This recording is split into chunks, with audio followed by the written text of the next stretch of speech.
What exactly is the time frame here for when the U.S. could possibly make a decision? It's up to the president. There's nothing forcing his hand here.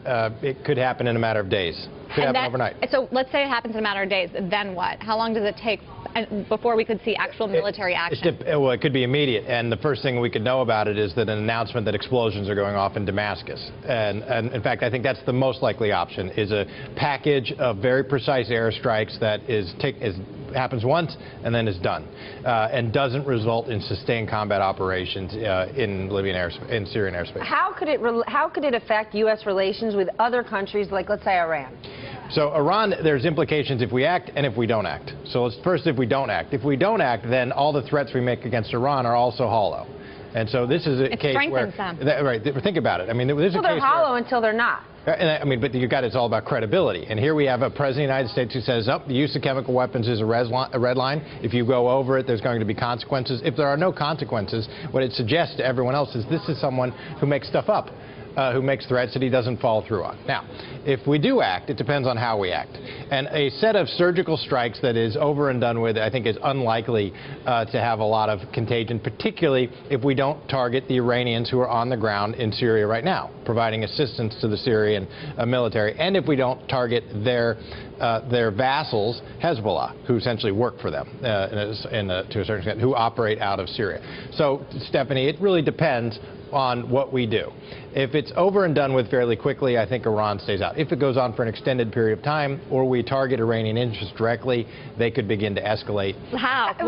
How does it not go on for an extended period of time? Anytime we are in that region, we're never doing something in a vacuum. It seems like it's never ending. More money, more people sent over there. 4 years ago, the Israelis attacked Syria out of the blue, blowing up a nuclear reactor, which was being used to make nuclear weapons. It happened overnight and was done. You never heard about it again. So, and there have been other strikes against Syrian targets. In Iraq, in the 1990s, we did this a lot, too. When Saddam Hussein would misbehave, we'd launch a couple cruise missiles at him. It would happen for one day, and then it would be over.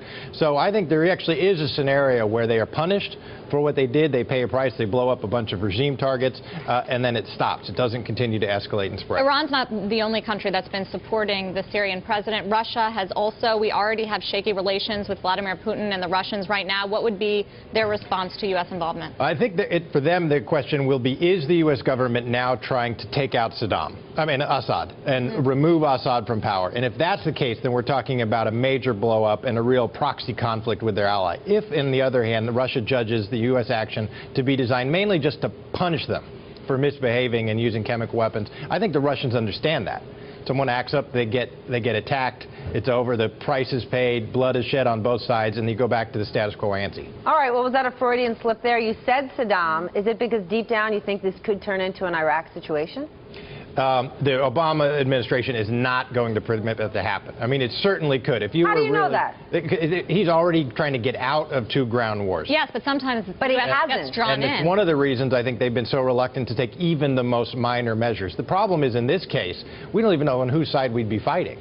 I mean, there's 300 rebel groups, right? 5 major factions. Then why don't we pick up our toys and simply go home? Look at the Egypt situation. Well, first of all, in Syria, I mean, we essentially have. I mean, we have no toys. We're not doing anything. Because it's the escalation with chemical weapons. And what we're doing is we've got important allies on the border, Turkey, Jordan, and Israel, and we are assisting them to defend their airspace and their borders. But other than that, we have essentially, other than talking and conducting diplomacy, let the fires burn in Syria.